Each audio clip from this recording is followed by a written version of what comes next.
And once we have that information, we gather that on our whole team. This is not the point to differentiate between high potentials and non-high potentials. Once we have that information, we actually use that to inform and populate what we call our succession bench.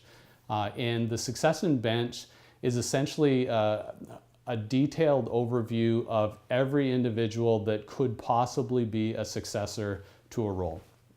And as I said, this is not the time to differentiate whether they're high potentials or not. What we do with the succession bench is we actually divide them into A, B, and C categories, with the A being the most ready, B being maybe 3 to 5 years before they were ready, and our C level folks would be 5 years or more before they would be ready to move into that position. The nice thing about this development bench is certainly having a clear overview of who can move into the role puts you probably ahead of most of your competitors because many people aren't doing succession planning as well as they should.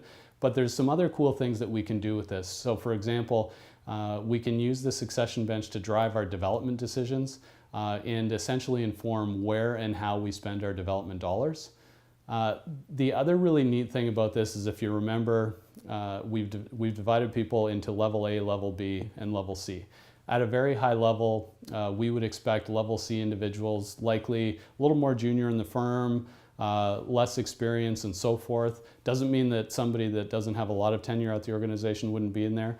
But essentially, we never want people to stay in these levels for very long. So by monitoring movement between level A, level B, and level C, it really gives us an idea of how engaged our employees are.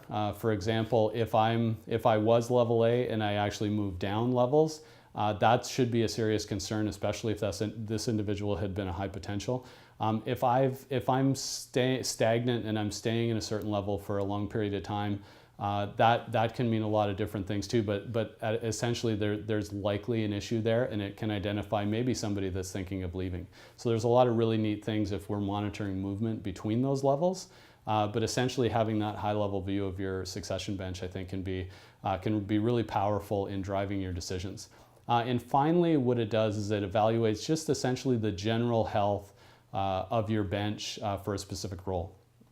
So for example, in terms of best practices, what we like to do, what we shoot for, is having at least 3 individuals in the level A category. So at least 3 individuals that are in a position to move into that role if we needed them to. So that's sort of our target. That's our best case that we want to get to with all of our succession plans. Certainly not going to happen overnight, but it's a great goal, and it's also a great way to measure the success of your succession plan, the more roles that you have with at least 3 individuals in that level.